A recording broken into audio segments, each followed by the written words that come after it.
Hello. Welcome to Freedom Letsky Healing Arts. I'm your host, Frida, and I am the healing artist. Friends, I have such an incredibly exciting thing to share with you today, and that is I have my friend Margaret with us. Yes, you And do. yay! Yay! Oh my goodness, Margaret is an incredible spiritual being, and we have been on the path together. We actually met kind of in the ether of the world via the All the Answers podcast, because Margaret was Yep. also a listener. She would write in, and I knew her from that. And then we ultimately ended up crossing paths in some different spiritual classes that we took. And then we took healing school together for what was that, like 10, oh gosh, a really long time. It was months and months. Yeah, it was like for all month. Do you know what? Yes. Someone's knocking at the front door. Oh, that's okay. I'm so sorry. Tell me two Oh, no seconds. worries,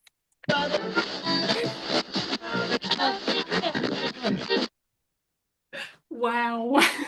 Unbelievable.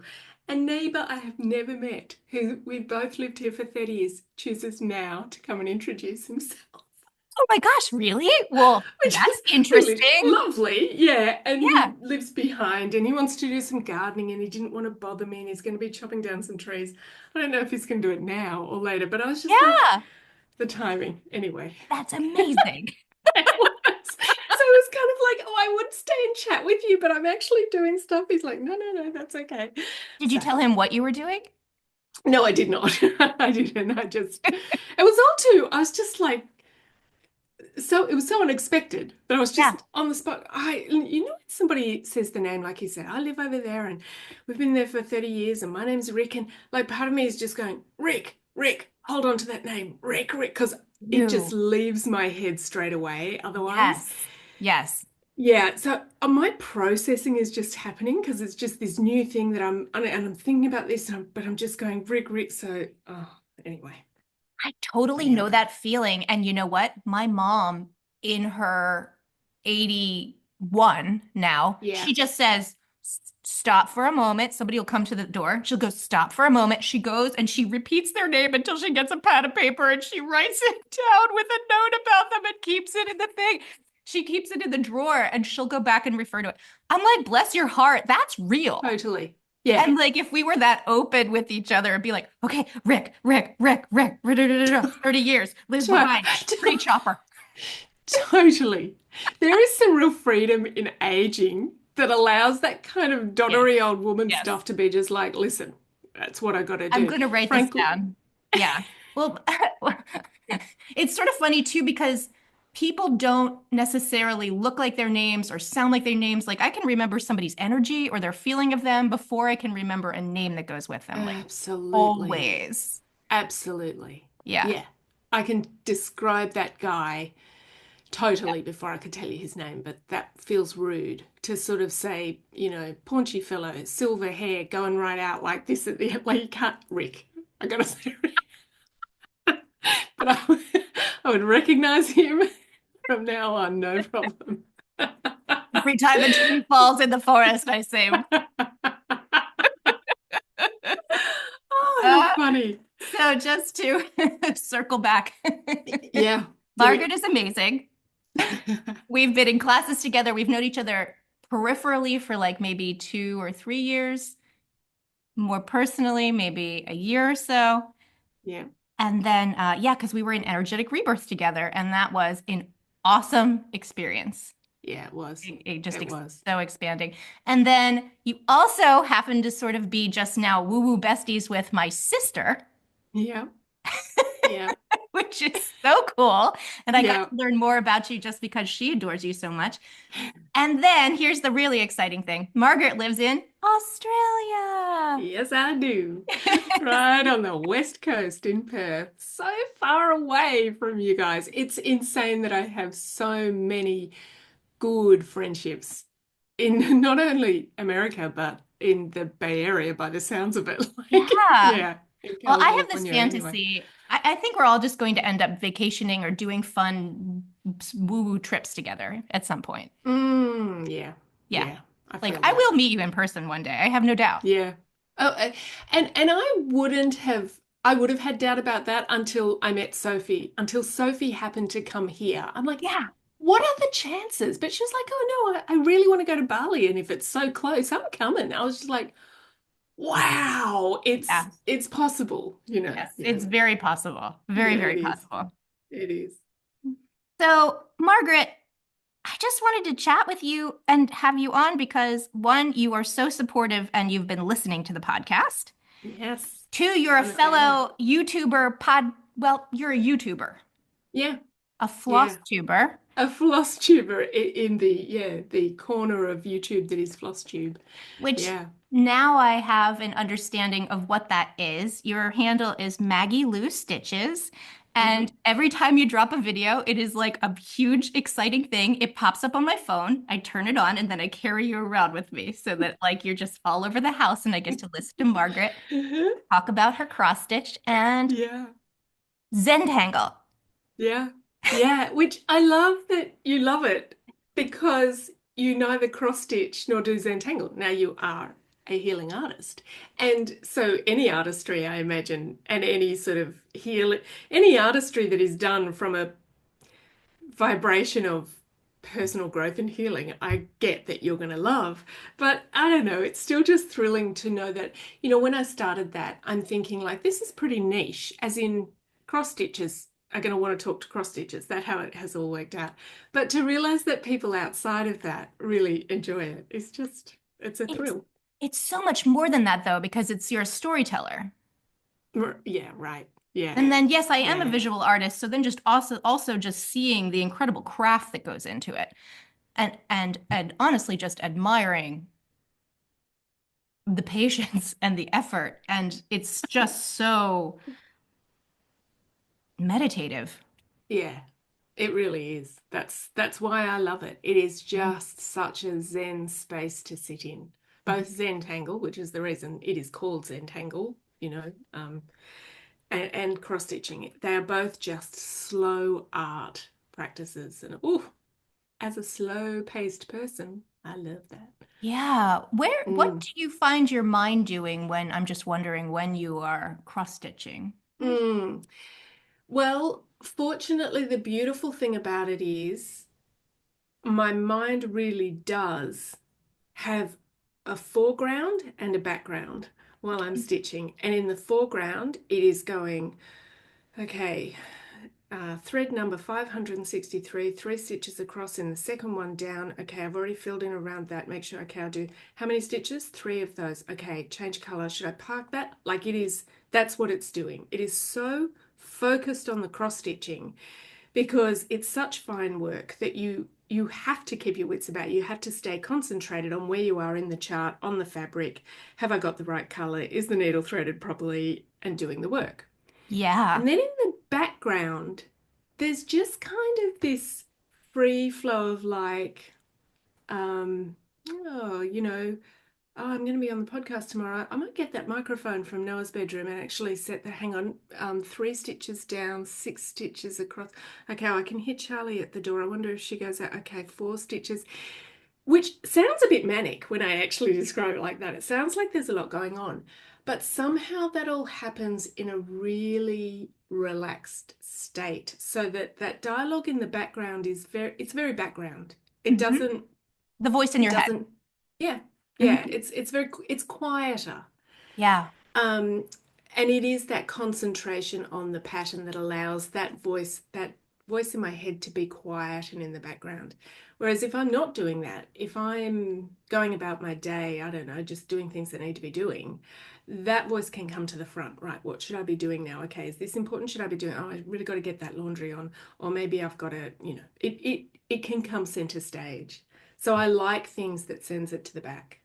I am so curious right now, actually, like just chatting about this because what it's sounding like is you're using the logical mind to study the pattern and count your stitches. So you've got the logical mind in full effect, and then you have the voice in your head that's like hanging out back here, running through other stuff.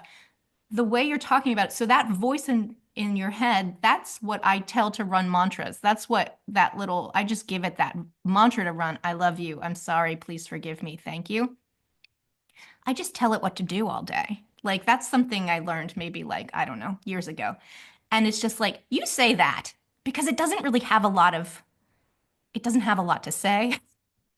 Mm, Any mm. interest outside of like, that's the voice that used to tell me that my arms were fat. Yeah. That's the Yeah, voice I that get told you. me that I was a POS or whatever, like that I just Yeah. wasn't good enough. So I'm like, Yeah. oh, you say something. Then I don't have then, and like I got myself to be nicer to me, right? Like by giving it something else to do. But that is so interesting to hear. So you're practicing with both minds at the same time. They're both running when you're I stitching. think so. Oh, And I cool. think the longer I'm sitting there, the longer I'm stitching or the longer I'm tangling or the longer I'm doing any Zen pursuit, that actually there's a moment where it takes hold and then everything quietens a little bit more. Everything, Yeah. both the front and the back mind. I'm just in the flow of it a lot more. So Yeah. I'd say it's more in the first part of sitting down. It's like real thinking, foreground, background still going. But do you know what I think is so interesting about what you just said and that I love is we will never, ever know what is going on in anyone else's head. Oh, Like true. how their thought processes are, how we think, whether how many voices is there a voice? Like no matter how much we relate to people and try to reach for the commonality that we all have, I I will never know what exists in anybody else's head. Like I just think, oh, isn't this the way that it is for everybody else? And it could be Yes. completely different. But so us talking about this is always that like hearing you say, oh, I just give it a job. It's like, oh, that's the way that somebody else does this. Yes. I give it a job If to we're say. Yes. yeah, if we're even dealing with the same thing. What is a voice in the head to me? Like you said, voice in the head. Yeah, yeah, that's what it is. And we say that, but like, do we really know what a voice in the head really means for everybody? I just find it fascinating to hear how people's minds work. And something that you said to me in our last conversation that I just keep thinking about when I was telling you about something I was trying to work out. You just said, do you have an open head Yeah. in the human design system? I was like, Yeah. oh, yes, I do. And I keep forgetting. And it's the one that wants to figure things out. Yeah. So I wonder about that in terms of what I was just describing as what's going on in my brain when I'm tangling and where I'm stitching. Like, I wonder if that's my open head, just like it doesn't stop necessarily. It's questioning and figuring things out all the time, and I need to just go shh, shh, shh, shh, give it, yeah, put it to the background. It is interesting, like, because I asked that because Cassidy also has open head and Right. open ajna, and like talking to him, you sounded so similar to him, right? And I have a closed mind, or is it head? Defined. Closed, yeah, defined head and defined ajna, and I just Wow. give that little voice something to say. And I have to tell you, Margaret, it's pretty, since I learned to train my mind, Mm-hmm. it's Mm. pretty quiet up there. It makes Oh. observations. It makes observations like, look at that leaf. The sun feels beautiful, but it's pretty freaking quiet a lot of the time. But I think that comes from like practice, meditation practice, and also it honestly listening to you. This might be the different, a part of the difference with the closed head. But I yeah, wonder that too. I wonder, like, I certainly know what it is defined. to Excuse me, yeah, defined. defined. Yeah, Yeah, it's so different saying I've got a yeah, closed mind. No, you yeah. don't. But you do, yeah. Um, yeah, I have experienced a quiet mind. Um, but boy, that's something that is difficult for me. I don't have a frantic mind, Mhm. but there is constant dialogue. Talk. But you're conscious of it because you're aware of it. You know Yeah, that's not most of you. the It's a voice in time, your head. I wouldn't say I don't know that's not me. Sometimes I think it is me. Okay. Like that is my voice. I'm chatting to myself, but then I'm chatting to. You know, oh yeah, it almost gets a bit head twisting talking about what's going on in your head Mm. because Hmm. yeah, it's that's confusing. But back to like, so I know what it is to have a quiet mind, and I've wondered that as well. When that is more easily achievable and trickier to achieve, depending on the defined headspace or the open headspace or the, I wonder that as an open headspace, I go like, wow, is that why sometimes it's really hard for me to quieten this? Or it's a genuine question. I don't know the answer to that. I don't know the answer either, but I'm Mm, fascinated. It basically just goes mm, back to how can we have compassion for one another and we never know where each other are coming from? How can we exactly. meet each other in compassion to just be curious about what somebody else's experience Yeah. is or not judge and think that we know it right off the bat, right? Or Yeah, by certain commonalities that we think we all have, which is, well, we all have a brain and we all have an inner voice and we all think certain things, don't we? And it's like, well, no, maybe yeah, some people don't have an inner voice. Maybe some people have a quiet mind. Maybe some people have 10 inner voices going all the time. Maybe some, right. yeah, That's very yeah. interesting, actually. Like thinking about Yeah. like a lot happening. Yeah, Yeah. right. Yeah. Yeah. Yeah. It, I mean, it's also why I love meditating. Um, but it was really good through both listening to a lot of teachers and experience to start to understand that meditating isn't about trying to empty your mind, even Right. though that is still what I try to do, but it's about like, oh no, all the thoughts that are coming up through it, just let them come, let them pass. It's about not holding on to anything, letting. Right. So I am bringing myself back to attention 100 times through a 15-minute Yes. meditation, and Yes. that's But that's the okay. practice.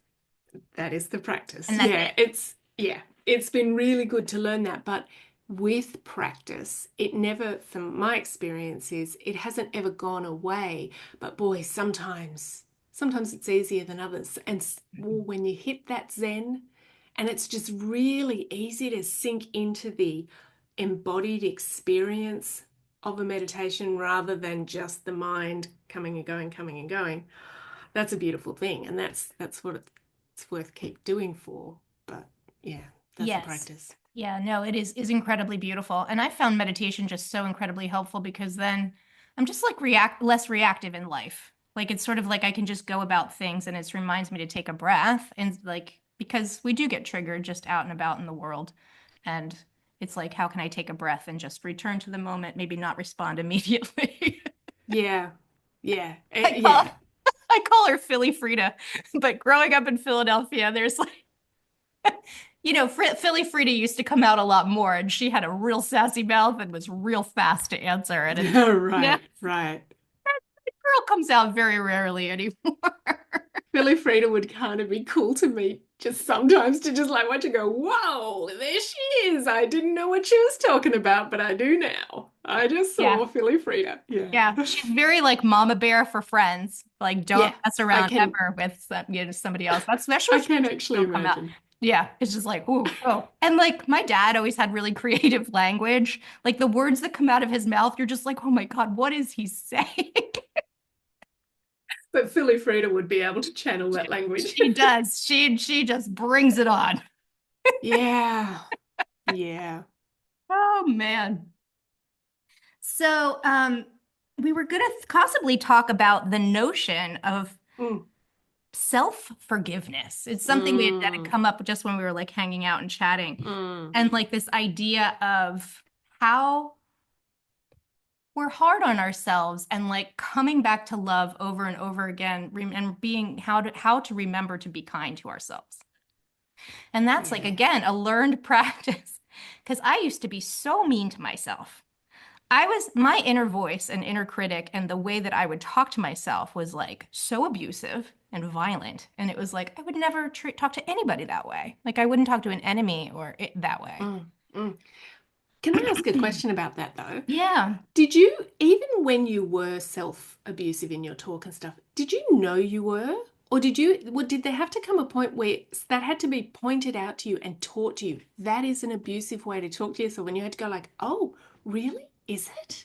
Or did you understand all along that you were not being kind to Oh yourself? God, no. I've always been on a spiritual path in different ways, like throughout my life, a seeker. But no, I fell asleep for like at least, I think about 15 years. I was deeply asleep. My chief concern was um, making sure my waistline was a certain size, money. So like the Uh-huh. growth of wealth, like, oh no, I was asleep and doing the Mm. thing, right? Accumulate the Yeah, karma, get your stuff yeah, together, then we're gonna yeah. clear it. So no, oh, I was deep in the experience. Um, and uh and that's when I was working for my sister Sophie as an event planner. And we had so much work and we were so incredibly busy and stressed out, and there was never quite enough time to finish everything. And I was incredibly abusive to myself because there was more work in retrospect, just looking back. There should have been multiple more employees, and we shouldn't have had as much. It wasn't possible. But I was abusive to myself because I couldn't understand why I couldn't get it done. Mm. And so And I it was just mean felt, to myself, you know? and that just felt right to you to say those things. Like it just felt like, yeah, come on. Like it didn't feel like, oh, I'm being a bit mean to myself. That just felt like par for course to Oh, be it just felt like talking like that. Yeah. absolutely. Yeah. I mean, and I also come from also a verbally abusive home. There's this really amazing book that I love. It's called The Verbally Abusive Relationship. I forget who Mm, wrote it off the top of my head, but I mm, really appreciate reading this book because it's everything. I came from a verbally abusive home. My mother is a verbally abused woman. My father's verbally abusive. I was verbally abusive to myself. I have had relationships in which I was a verbal abuser, and I have been verbally abused. It's incredible. Like reading this what a book, it's great just like, book. and it's very Mm. thin, so it's like it's not a big take on. Yeah. Yeah. So all Yeah. of that, and then needing to heal those patterns, like, woo, like my parents still have that dynamic, and it's incredibly challenging and to witness, and simultaneously, that's their party, that's their bag, Yeah. Yeah. you know, and it's Yeah. like that's their, you know, what to heal. Yeah. Or Yeah. address it or don't. Address it on the other Yeah. side. But it's hard to be confronted with it as well. Like once you know it, to see it. And the reason I ask that is because I think I don't think I've ever been abusive in my talk to myself or violent. It's been more subtle, but I almost had to learn that saying stuff like, God, I'm an idiot for doing that, blah, blah, blah, Yes. is violently abusive, Yes. whereas Yeah. I would just be like, nah, that was stupid to do, like to, there's a level of tolerance to a certain way of talking to yourself. Just using those lighter terms like, oh God, I'm an idiot. Oh, why did I do that? It feels like what you said about growing up in a verbally abusive household, so that becomes a norm. Yeah. That kind of talk of like, what do you do that for? Oh, why did I do that? Oh, what an idiot. It just feels like the norm. It doesn't Yeah. feel, but equally, I had to learn that that was abusive because I wasn't using violent language to myself and I Right. wasn't saying terrible things about myself. So it was easy to slip through the cracks kind of thing. It was easy to just, Yeah. What's coming through for me, what I'm hearing in my head is dismissive of yourself and your feelings. that's, yeah, I haven't defined it like that, but that is true. And like that's just Yeah, that's neglect. You're neglecting yourself. You're it neglecting your totally need. is. Yeah. And it's so interesting now because now when I hear somebody else, I had coffee with a friend the other day and she was just sort of saying exactly that kind of stuff. Oh, I went to book this trip and I didn't get to it in time. What an idiot. I should have done that earlier. I couldn't believe it, so I had to call this. And now hearing that said in conversation affects me. I'm just like, oh, that's really harsh. Yes. Now, if I say to her, like, I think be easier on yourself. You didn't mean to miss that timing. She'd be like, oh, but I should have known, blah, blah, blah. And I can hear that she hasn't been through that process yet of awareness that even that language that we take so normally is actually harmful and sad and Yeah. sad. Yeah. Yeah, like, Until you yeah, see it though. I mean, I guess like yeah, something you could say is like, oh, it's hard for me to hear you talk to yourself like that. yeah, exactly, because it is. Yeah. It is. I just sit there and just go, oh, but And you're and an so that empath, so you can feel it exa too. So, exactly. yeah. Pyramid of Exactly. white I light, but really yeah. do. And then there's a slight other sort of subsection of this that I have to be careful with because this subsection is having a slight sense of humor about it all as well. Like there are times I will do something in what I call my postmenopausal stage that is just so brain foggy, silly. Putting something that should go in the fridge into the oven or, something just literally that the like I will just stand there and just, look at my husband who witnessed it and go, oh, I'm an idiot. Like, but we laugh. Like, and Yeah. there's humor about it. Yeah. And I'm careful with that because I also know that that's a slippery slope, sort of Right. being self-deprecating with a sense of humor. Because Yeah. then you can just, that whole thing where you would say to somebody else, you say something bad to them, they get upset and you go, I was just joking. And it's not fair to Yeah. sort of, be dismissive or be deprecating and then say it's just a joke. And I Right. think we can Negate someone's easily, feelings. yeah. And to your point of dismissiveness, I think it's easy for me to do that myself. Yeah. But I still don't want to lose that ability to have a bit of a sense of humor around it sometimes as well. I agree. Yeah. You could twist it into like, you could just instead say like, oh, silly. Or like whatever Yeah, that's sort of like mildly like I seriously talk to myself like I'm a child. yeah, That is yeah, the answer yeah, for me. I was like, I wouldn't treat a child this way. How can I treat a yeah, precious child, like to treat myself like a precious child? And I, yeah, yeah.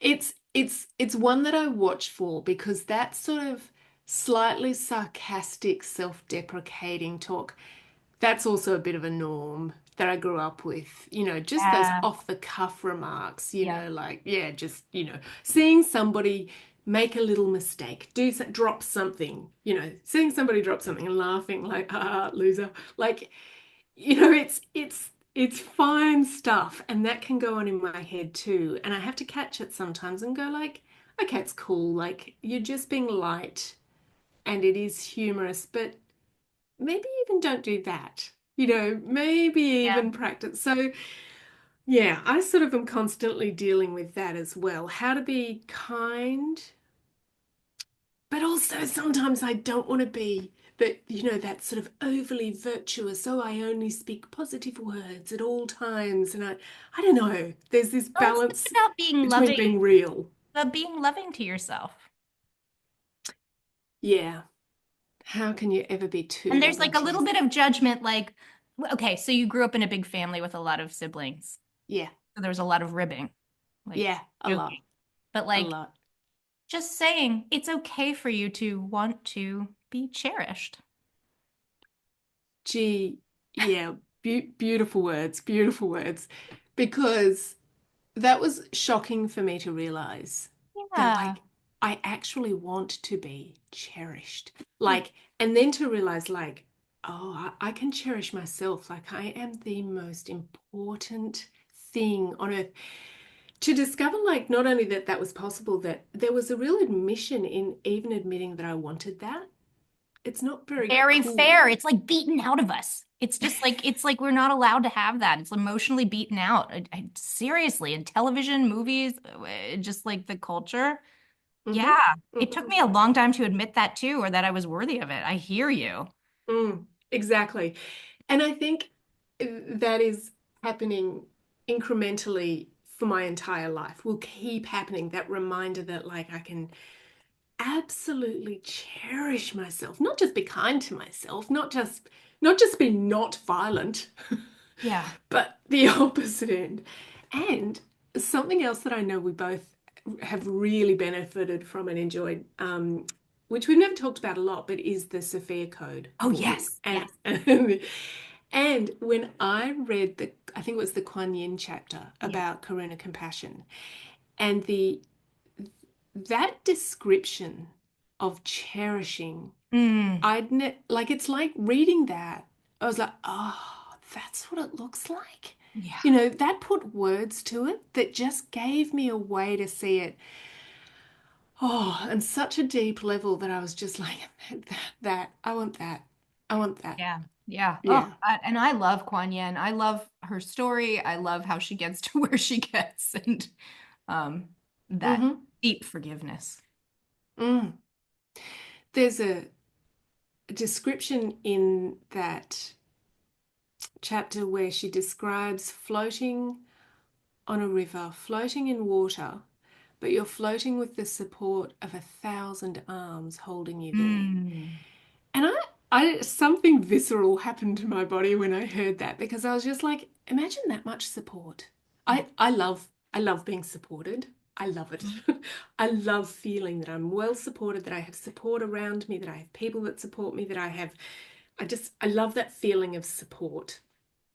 And so hearing that description of like taking the feeling of supported to the nth degree, Yeah. like you are so support 1,000, not just someone holding you under the water so you don't dip a bit, like no, 1,000 arms. It's like, oh, yes, please. So yeah, things like that have helped me along the way of figuring out cherishing myself Mm. and Yeah. having compassion and supporting myself to that degree.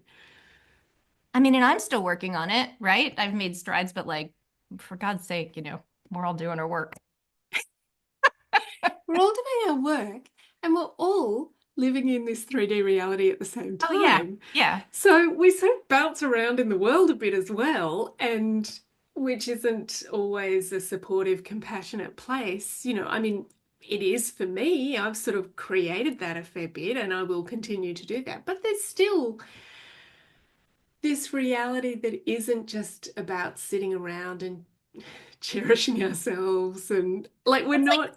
it's like being we were just talking about laundry earlier, but it's like being in the dryer and we're in the center of the dryer getting knocked around into 1,000 other pairs of socks and all this stuff, right? Like the news and the energy of war and the, mean people and nasty like all the things, right? Trauma is coming up. And then we're in the middle of that getting tossed around. And it's like learning to be on the spiritual path, dropping in, getting grounded, and being that unswayable being in the middle of the laundry cycle that's getting like knocked around. Like, we don't have the opportunity to go to the Himalayas anymore. Like, we're not going to trek to be with a guru. Like, we're not moving to the ashram. Like, that's not our reality. Our reality is that we're learning this stuff on the computer so Yeah. that we can do this while there's construction outside of our house and like jackhammers and like we said earlier, blower boys Yeah. and they're Yeah. somebody's always having their garden done. Yeah. And to be that unswayable silence and to find that inner peace and that inner Yeah. love with the chaos of the world. Girl, That's why. I didn't have children, so whoo, but I can't even begin to No, but I imagine. hear by that sentence that you understand the different level Oh yeah. of like, yeah, things coming at you when you have them. But that's why, and back to your podcast that I love so much, that's why, like when you talked in detail in that episode about the roof. Oh So yeah. it's one thing to say in passing, ugh, we're having the roof done. It's been a whole thing. Oh my God, I'm trying really hard to say to myself. That sounds like, oh yeah. But when you stop and go, no, no, no.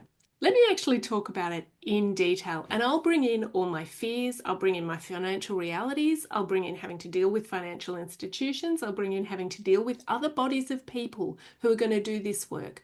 And in amongst all of that, and like you said, in amongst all that, I'm starting a course that is about, traveling the path of the rose, and I'm trying to get my Mary Magdalene on kind of thing. I'm like, oh, it was so good to hear that because that was just such a great example of Yeah. like, we're trying to cherish ourselves, we're Yep. trying to love ourselves, we're trying to be kind, but things like that will happen and like we were talking before about meditation, like that is the practice to be able to find that while you've got roofers in your Yep. house, which let's face it is near impossible. And also you can find some of it, or we can always try. We can It's that one always and being try. patient and loving through it, right? It's like I am super triggered. Yeah. and then Yeah. feeling it, what's coming up. Let me take a note on it because I can't address it right now because I'm sweating through my arm, Because I sweating through have a clothes. nerve, But yeah, because I have a nervous system yeah. that is like buzzing right now and Yep. taking takes things offline. You Yeah. know, like anxiety and a nervous system can take away the ability to ground. You know, Oh, well, it doesn't take absolutely. it away, but it gives you the perception of taking it away. Like where it's like Absolutely. I don't have the physical capabilities now. I'm like, yeah, that has certainly happened to me. And so you have to wait that out to get Yeah. on the other side of it to then process, even though, yeah, it's 100%. real. I had a Yeah. hard day yesterday. Yesterday was Earth Day. Oh my God. I woke up and I was like dense. I went on to teach Mm, class in the morning and I said to the ladies in my course, I was just like, guys, I'm going to be completely honest with you. I am real dense. This is the way the earth feels. This is how I feel. Like, we're doing it anyway. We're going to keep going. But I'm just telling you, my reality is like, it's a lot. And I had a hard day yesterday. yeah. Well, your communication of that to your group was just so beautiful and helpful. And I just always think about this of the ripple effects because I spoke to our other beautiful mutual friend yesterday, Christine. Oh, yes. And so I was saying to her, man, I've been having some physical symptoms. I'm having a hard time. How are you going? Do you know of anything else that's going on? And she said, oh, actually, Frida mentioned that this morning. She's feeling it too, the density. I'm like, the density, it's Yeah. so thick. I'm on my body. I felt like I was having a stroke the other night. My head, oh, see what I mean? Just sharing that, like, put me from like 3D reality. I better go and have a brain Yeah. scan. I think like this is I'm maybe having a medical situation going on, to just like hold on. There is energies going on here. Calm down. I've also, I'm also, I have also intentionally declared to the universe that I'm serious about my spiritual path and am open to the energies and to growth Yes. and stuff. And so when stuff like that happens, perhaps I shouldn't be so surprised and go like, "Oh my goodness, no, it's just I have a blood clot and I'm about to stroke out." Like maybe I could go like, perhaps there's some energetic and healing growth going on here instead. It's definitely the latter, but oh my God, it feels like the stroke. But So like it, the moving energy can be really genuinely alarming. It can feel crazy yeah. in our bodies, especially when it's like a new kind of thing or oh, I recorded a podcast about this that hasn't come out yet, but it will by the time we share this one. But I had my Mm. first start to finish hot flash. Oh, And riding the energy of that, Margaret, I was like, oh my God, this is like, I was just like, oh, we are going to harness this. We're going to figure this one out because the ah. energy of the hot flash to me was like very similar to when I channel. It's I like, just love how you said harness this. That is beautiful. Yeah, yeah. oh, it is insane. I'm like, no wonder the patriarchy tries to make us feel like crap and like hide this. Are you kidding me? You got a bunch of perimenopausal, menopausal women out here. We are going to rewrite the world. It's true. It's true. They feel a Like, power and a rage that can move mountains. Yes.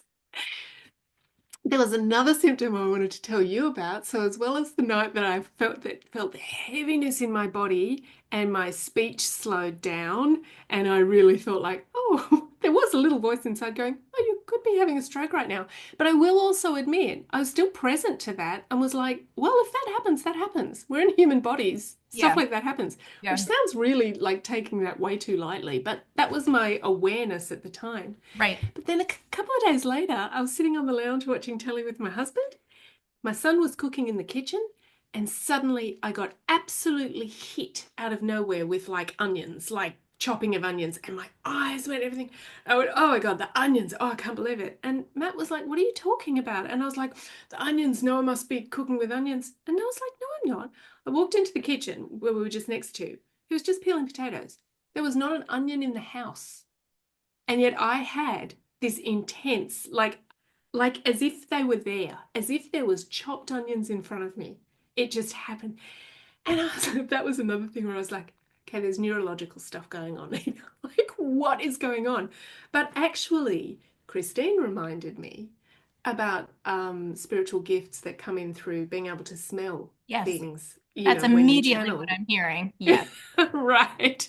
And I was like, oh, well, that's better than a neurological tumor or something, which, I don't mean to joke about those things. I know that both can exist at the same time, Sure. go and get checked out, but it just having these sort of things happen lately, just to your point about it, you didn't feel good yesterday, it's feeling so dense. You expressed that. I expressed to Christine, I've got this stuff going on. She was able to express what you were going on and some of the stuff that she's got as well. And that is just the community that I enjoy so much, where we just support each other in Yeah, like, through crazy stuff. Stuff you can't talk to most people about because yeah, we sound nuts. But like yeah, we'll just talk and it's like, oh no, no, no, we know what we're talking. I mean, yeah. Exactly. yeah. So I told another friend about my heavy body, slow speech thing. And of course, they were just like, get to the hospital. That Like, would that would be my husband's what? reaction Yeah, too. like Yeah. just, it sounds so silly to everybody except you guys Yeah. for me to go like, I'm not convinced that's what I need. I I want I want you might to ask. I want you to start asking. myself or Yes. guidance. Yes. Yes, And exactly. just get up and use the sway test or do the muscle testing if you do muscle testing with your fingers or just stand up and like, do I need to go to the hospital right now? Sway forward for yes, sway backward for no. Is this an energetic thing? Forward for yes, backward for no. Because your body you will muscle test and you'll be able to like know. Yeah. They would be great Well, if you just started doing that. And then I do that all yeah. the time because it's just like, is this Well, actually serious?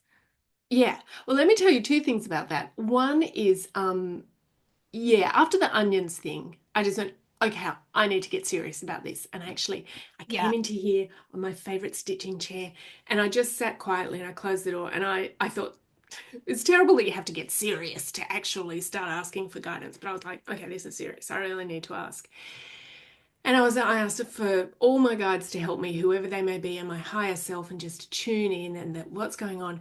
And I asked the question, I also had a lot of stiffness and heaviness around my neck and shoulders. And as I was sitting there in my stitching chair, I also thought, you know what? I have been stitching a lot lately, hours and hours and hours and hours. And that does, you're in the same position doing the same thing. That does create tension. And I just asked, could you please guide me as to whether what I'm experiencing in my neck and shoulders is largely just due to stitching and fatigue and I need to take a break, or is there something heavier going on? It was silent, and then suddenly this bird, and birds have been coming up a lot, just right outside my door, right next to me, just went, and then it was silent again. And I just went, thank you. Like I heard that. I Mm-hmm. asked a question. Mm-hmm. Is this what it is? I Mm-hmm. got that response and I just took it and I just went, I'm fine. I'm fine. Yeah. And the other thing, so as well as asking, I perhaps don't ask as quickly as it sounds like you do. You were saying you do it all the time. I perhaps could do that more. But the other thing is, as a generator, back to human design, I have the sacral response of uh-huh, uh-uh. Ooh, And okay. that is real quick for me. So Mm-hmm. it's more like, oh my God, that could have been a stroke. Do I need to go to the hospital? Uh-uh. Yeah, And that's I great. really trust Oh, that. you're so Yeah. lucky you have that one. I have the emotional one, and it's like it takes days and days, sometimes a week. Oh, you're so lucky. That's really cool. Well, yeah, it does take some trust because Yeah. it can sound cuckoo. Like, No, I yeah, love the I checked in with myself. Yeah, I feel really it resonates with me greatly. Yeah. And equally I've experienced it the other way where I have been like, I've had mornings where say, I go bike riding and there were mornings where I go like, this weather, I do not want to go for a ride. Nothing in me wants to go for a ride. I hate riding right now. I do not want to do it. I check in with my sacral and it goes, uh-huh. And I'm like, oh, you're kidding me. Like, I do listen to that. And I go for a ride thinking, well, I don't know why it said yes when I don't want to, but I'm going to trust that. So it can happen both ways where, the uh-huh isn't always like, yay, I want to go riding. Hmm. It's like, yeah. So yeah, and that takes practice as well. Practice trusting that sacral response once I learnt about it. And it's so, Yeah. again, back to what we said about like learning about your self-talk, learning about sacral response, learning about all these things. It's like once we're aware, then it's practice, Yep. Yeah. and it will So be a it's so lifelong cool though. practice of Yeah. all of those things. Yeah, yeah.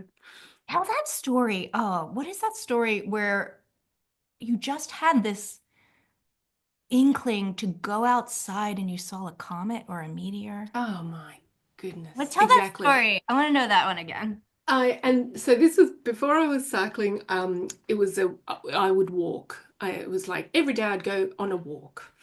And this day I hadn't been for a walk, and it was 8 p.m. or something. And I was saying, oh, well, I can't go for a walk today because it's too late. I didn't do it. I didn't go for it. And another voice was going, you can still go for a walk. Like you can go for a walk anytime. I feel pretty safe around my environment. So walking at night isn't an issue for me. And I was just going, oh, yeah, but it's late and it's cold and it's this. And I just had every excuse under the book. And that went on for an hour or more. I can't remember until finally something in me just went, just do it right now. And I just stood up from where I was like some automaton, walked outside, put my shoes on, walked out into the street, looked up, and a comet just was flying across the sky in front of me. And what? What's that? What? And as it was dipping towards the horizon, it was actually going behind the silhouette of a tree that was further away. So I had to start running to get around the tree and I'm running down the street like watching this comet, which I didn't know was a comet. My brain wasn't functioning. I was just like, thing falling in the sky. Wow. Like, and Yes. once it had gone, and it really did look like, where did it land? I'm like looking at the geography going Yes. like, did that land in the ocean or was that in the city of Perth or was that? And I just turned around and came running back up and I burst in home and said, Matt, I just saw something in the sky. And of course it's 9 o'clock at night or whatever. And he's just chilling out watching telly and he's just like, what? I was like, it was bright and it was green. I was like, and he was the one that said, I think you Amazing. saw a comet. And I was like, oh, and I came racing inside to the computer and I ended up looking up like the website that you go to write your identification of a comet. And I found other ones. And then I found online that someone's dash cam had recorded it in their car. And I was able to find that. I was like, yes, that's what I saw. That's what I saw. Which just the timing of that was incredible. So Yeah. cool. I love that Yeah. story so much. And that's like when Yeah. we listen to we listen to our bodies, when we listen to those hits from spirit, when we listen to those little subtle nudges, then you get treats. It was such a treat. And I felt so lucky too, because I thought about that experience 100 years ago or 500 years ago, where there's no website that you go and look at afterwards. You're just this crazy person, perhaps going back to your people, just going, I saw something in the sky. I don't know, perhaps they actually were more um, in tune with that 100 years ago and 200 and 500. But like that moment would have been gone and it just would have been left in my brain to believe or not. Like, because it was so Mhm. fleeting, I think it went for, because we had to record it. So I actually know, I think it was 12 seconds, which was actually quite long that I watched it. But like then when it's over, it's gone. And yet I'm living in a time where I got to like see a recording of it, relive it, process it that way. I felt very fortunate. Yeah, so that was it. That was special. And that was, when things start to happen when you're in healing class, Mhm. when you're taking classes about this, it just feels like this is working. Yes. This is, yeah, I'm on the right path. This is my path. Yeah. Yeah. Yeah. And I'm not sure, has it happened for you yet? Like I was doing my work and doing my work, and then there was one time where it just sort of clicked into place, maybe 4 years ago or so, where I had this thing clicking where it was just like, oh, this is just what we do now. Yeah. Is that happening? Yeah. Gradually, but yeah, Yeah. where you almost have to, I had to admit it to myself. Yes. Like, Yeah. this is my life. Actually, that I'm so glad you bring that up too, because one of the things I was thinking of is when you're on a podcast and you get to introduce yourself. And it's so hard in other areas of my life where I introduce myself because I don't say to other people, Hi, I'm Margaret. I'm on a spiritual path. It's not how I introduce myself. And yet, to myself, that Yes. is what is dominant. It's Yes. like I'm on a spiritual, artistic life experience. And Yes. outside of that, I also have a job and I'm a mother and I love cats. But it's like where you suddenly realize this is what dominates for me. This is as Yes. opposed to what you said about like when you're in event planning, that dominated. I'm an event planner Correct. Right. and And I there was earn all, money. yeah, and like just the ego death around all of that. And it was sort of like, oh, I'm just a soul having a human experience. And this time around, I'm in this body and I like walking in the woods, or it's like, what are the things? Like, I don't even know what my identifying things are. Here's Frida, like I like to Mm. draw pictures. Like, I don't know. It's like, For 25 years, I have described myself, and it's a really easy pocket to live in as a biographer because yes, that has been my work for yeah, 25 years, and I have felt connected to it, and I have loved it, and I felt proud of it and everything. But now it doesn't, it's easy to say that to people in certain circles. If I'm meeting somebody, that's still the easiest thing to say. But that's not how I identify anymore. That's something I can do. yes. Yeah. Mhm. So I agree. Now I'm like, oh, that was such an easy handle. So it's like, which handle am I going to give to people to tell them? And that depends on the circumstance. But to your point of like coming to that realization where you go like, oh, this is my life now, Yeah. where I'm just embodied and experiencing life. So you did something to, and it just went amazing on your computer. That just created, what do they call it? Fireworks. I Yeah. don't even know how that happened.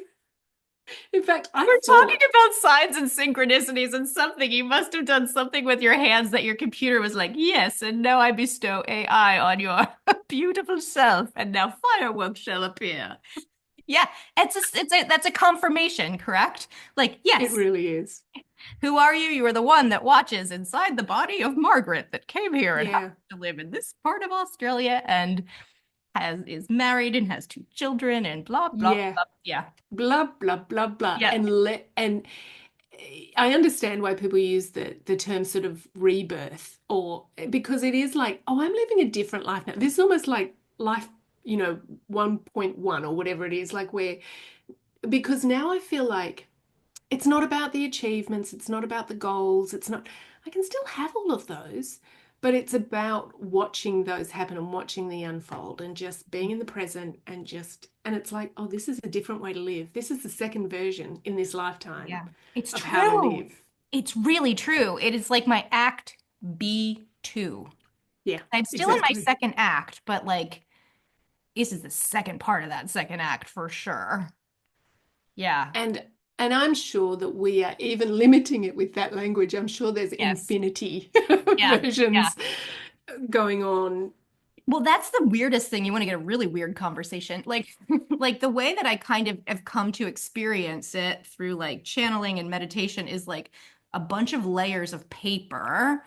And this one lifetime that we're in and this body, having this one right now, like we have to deal with time because we have to understand things linearly. But Yes. like they're actually all just sort of on top of each other. So the healing work that we do in this life now is also affecting and helping the rest of the lineages, or lineage isn't the right word, the rest of the sheets of paper, the rest of the lives that are all on these other things. Very, very strange. So I guess for the listener, this would probably require the explanation of the fact that first you have to buy into the fact that we've done this a bunch of times, Yeah. which I wasn't raised that way. However, Right. in the work, what has come up through meditation, past life regression, healing energies is, oh, no, no, no, you are one of many branches off of like say the tree is the tree is the soul, like so the soul is the tree, the branches are the different lives, or the different, maybe even you could even say planets or something, and then the little sticks and branches and leaves coming off, those are the lives. Just the fact that each of us have done this like an infinite amount of times and had so many different experiences.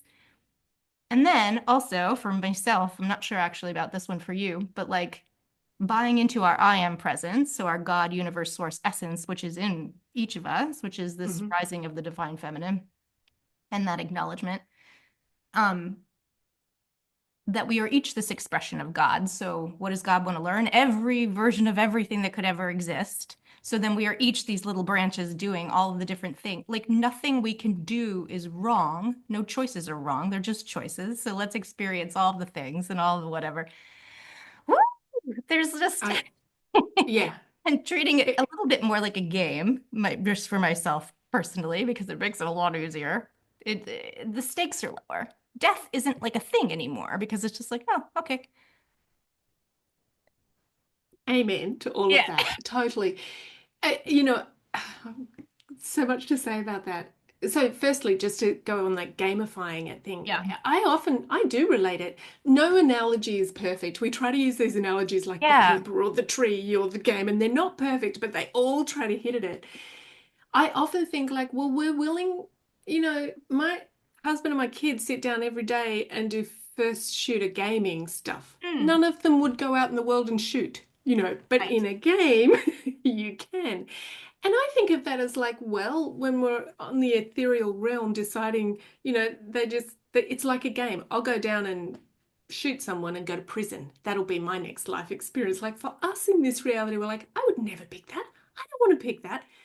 But if you use that analogy of the game, yeah, we pick different things all the time when we know it's all right.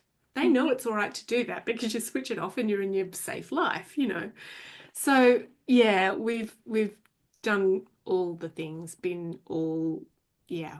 And to your point about stakes as well, where the stakes aren't high as high, having this sort of mm, um what do we call it? Like the next level of awareness that we're living now, Mhm. the stakes are different too. So, like I said about like, gosh, am I having a stroke? It takes the stakes are lower out of that. Well, if I am, then that's another experience that I'm about to have. And I mean, it helps. Have you listened to My Stroke of Insight? Um, No, no. How was it? Was it good? it's an amazing book. The author's name has just escaped me, but that has helped me so much because she's a scientist who's a Mm. neurological researcher, and she had a stroke. Yes. Jill Bolte Taylor, it just came to me, yeah. And so and now she's recovered, so she's able to talk about all of that experience and how beautiful it was. So here I am sitting on the bed thinking, oh no, what if I'm going to have a stroke? Well, also, what if that's the best thing that ever happened to me? Absolutely. But Absolutely. so the stakes are different. Yeah. Because, yeah, and in this 3D reality, it's not something I'm going to choose. I'm not going Right. to ignore my physical reality to the point where I'm like, oh, well, I'm just having some, cardiac arrest or something. It's not a negligent thing, but it's just the stakes are different once you realize, like, we've been here before, we'll be here again. We're energy, it's all happening. Yeah. So let's try in this life to do it in such a way that has a positive impact forward, backwards, around the ripple effect. Oh, Right.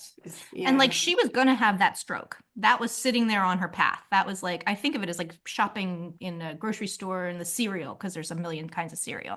Oh, I'll take a little sexual abuse. I'll have some, verbal abuse. I'll have this. I'd like a Right. stroke. Let's do Right. let's just go blind one day. Like what do you want to choose to interact with or deal with? Yeah, and some of them are pretty heavy. Yeah, they But I are. get a They little more are. success cereal around here. Could you please give me some validation? Yeah, totally. I did not pick that. I Yeah. refuse to believe I picked that one before I came. Oh, I totally Yeah. did. Yeah. I know. It's heady stuff to get into, and I go two places with it. Sometimes it's a fun thing to explore, and other times I'm just like, stay in the present. Don't let your mind just stay here. Oh, What it's are you that doing one. right now? It's for Yeah. sure. It's fun to talk about as if we were at a sleepover party. Yeah. And then also, like, I don't stay attached to any of this. All these past lives that I've seen or worked through, released the energies around, worked with these different lineages and lives. I can't be attached to any of that stuff. That's, Yeah. we can't stick Yeah. with it because there's issues. When we write a story around it, then you're not here in this time doing this stuff. So that's just a little bit of a danger in it. Mm, That's mm. just something that there's like Mm. Just to be aware of. We don't have to write stories around that stuff. Yeah. Because we're And talking I about don't, it very lightheartedly, but if you, yes. I'm just wondering, like, it could come off as very nonchalant, but there's actually some work to do around not attaching to this stuff. Totally. And I have wondered about my undefined head and Mm. how sometimes it does want to go on a journey with that stuff. Yeah. So I don't know, again, how much the um, defined or undefined head impacts that kind of thing. But either way, it's whether it's defined or undefined, it's still a practice to just go like, okay, I get that representation of that past life has an energy that I'm feeling now and that I can work with and process, but I'm Yes. still here now and let's stay here now. Yeah. Yeah. Yes. Or like, how are those ramifications showing up for me now? Like, I'm Mm. experiencing a lot of abandonment or like whatever that thing is. Like, how can we clear that? But it's like extra. Like, it's like Yeah. an extra charge to it. And it's nothing you Yeah. did this time. So that's where the energy work is really helpful because you can take that extra charge off it because it's not even stuff we're doing this time. It's Mm. like, let's lose that one. And you know, the story of it is so helpful. Like to your lovely point at the beginning when you were talking about my floss tube and said like I'm a storyteller, like a story is pretty easy for us to grab onto. So, you know, talking about some problem I'm having, and then somebody explains a past life story that might be impacting that, it's just easier. You know, Yes. it's just like, oh yeah, that helps illustrate it. Like, and that's where I do love storytelling Yes. and do that's where I have loved listening to people tell me their life story for their biographies because they're storytelling and I go do it that's the best thing we can do is tell stories about our lives that help us understand things that we've gone through. Mhm. um yeah, I think the storytelling component is very important for us. It seems to be, again, I'm careful about this, but it seems to be a commonality. It seems to be like there's a fair portion of the population that relates well to stories and Yes. storytelling, that it helps us, you know. Um, so yeah, the hearing stories of past lives or other incarnations, it helps me immensely. Yeah, the story aspect just helps. And it helps with healing here now. Like, Yeah, yeah. would it be okay to share your really my favorite one of yours? Oh, please do. Wait, Yes. actually, I am curious if Yeah. you've had, because there was a healing around it, have you Yes. had any more aversion to cold or something in your body? It's interesting. And so we should say, please, I want you to tell it. Oh, oh, my favorite thing in the entire world. First of all, my one of my top 10 favorite movies of all time is Titanic. Oh, gotcha. I've watched it an infinite amount of times, and I Wow. always weep. I weep. I cry. I run the gamut. I love this movie so much. So much to to the point where just mm, I just absolutely love it. One of the characters in that I've even Mm. coined my guardian angel's name after them. Like, yeah, like it is just I Mm. love this movie so much. And like to me, Jack is like the divine masculine. I just Yes. really and what I haven't had a lot of examples of that in Yeah. my life. So I really genuinely truly love this Oh, movie. that's beautiful. So we happened to be in an energetic rebirth class and we were working on something, and Margaret had some energies to release around a past life where she passed away sinking on the Titanic, and I lost Oh, my you mind. did. I And was I was, so excited, my eyes nearly bugged out of my head. Now, we don't crosstalk in class, but like this was happening and I was like shaking. Like I was, and then I watched that movie that night. I was just like, I'll watch a Titanic. oh, that's great. I love that extra depth that you bring to that. So excited. Yeah.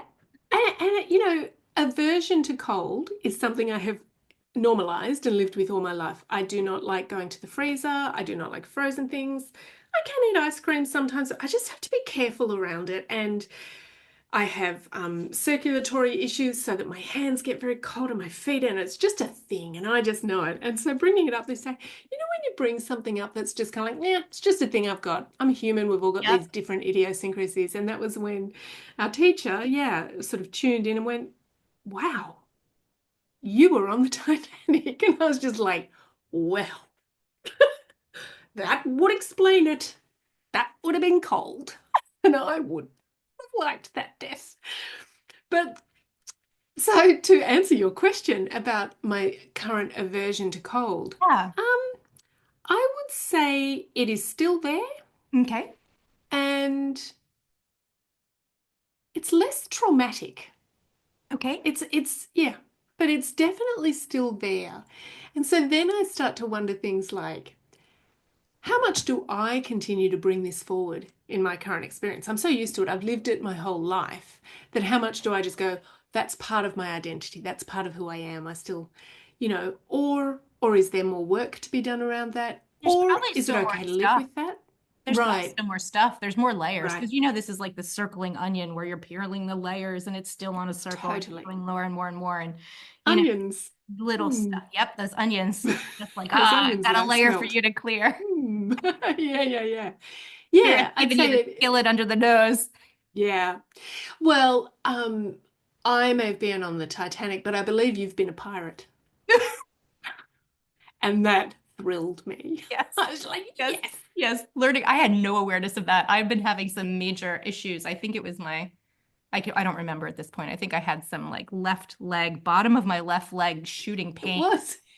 Yeah, shooting pains in the bottom of the left leg. And I was just like, what is this? I took it to class. And yeah, my teacher Rennie was like, "Oh, it's just some residual energy left, like some phantom limb pain from when you were a one-legged pirate." And I was like, "What?" I had So great. in any work I've done, in anything, no awareness of that. Like there was just nothing there. That wasn't something I picked up on. And then I do have to tell that I was laughing about it. Christine and I were chatting on the internet maybe the next day or the next day. And I was laughing about it. Like because I tease about this stuff. I bring a leg. Yes. Oh Yeah. my God, I felt this twisting pain go through my heart, like a knife through the heart and out the back. It was like this Oh, like twist, oh. thin sword through my body, and it hurt so bad. And I was just like, okay, I'll stop laughing about it. I'll stop laughing about I'm it. sorry, I have compassion for that life. That must have I'm been sorry, really I didn't mean hard. to. Yeah, I think I had a little awareness on how that one ended. Fun, Yeah, but yeah, yeah, I yeah. was just like, oh, stop making fun of it, please. Yeah, yeah. Yeah. And I mean, they're two stories that we get to enjoy and that are recognizable and things like that. But yeah, I must admit, I could be told anything and I would go, yeah, I agree. Like I've been a murderer, I've been a pope, I've been a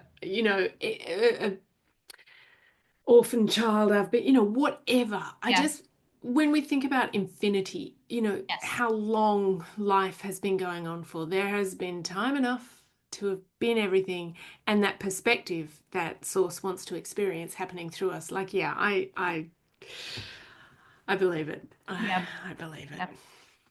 Margaret, I'm Yeah. just looking at the time, and I think that this has been a lovely conversation just for time wise. I could just keep chatting away, but also I'm like, oh, We we should totally probably wrap could. that up. Yeah, we probably should. I agree. I agree. Thank you. That has just been delightful That's to be so, able to talk so about all of lovely. this.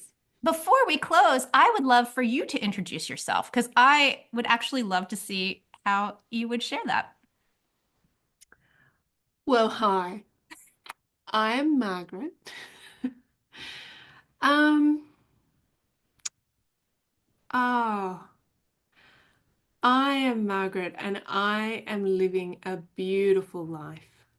I am very, very lucky, and I call it self-lucky because luck comes from a lot of the choices that we make and the decisions that we make along the way. I feel very self-lucky to be surrounded by absolutely beautiful people in my family, in my friends, in my community. I feel like I am living a life of love. Beauty is very important to me, beauty and artistry, and I immerse myself in that in as many ways as I possibly can. And I'm just here to just embrace this life, thrive in it, and and be me as much as the unfolding me can be at all times. That's who I am. Thank you for asking. Oh, thank you so much for sharing. And you can find Margaret on Maggie Loose Stitches on YouTube and see some of her unbelievable cross stitch. Like, you guys, it will blow your mind. And she's an amazing storyteller. Thank you. Ah, but this has been so delightful. I feel incredibly honored. I want to tell you that I love you. God, Thank you. Universe Source loves you. And I hope Thank you you. have a wonderful day.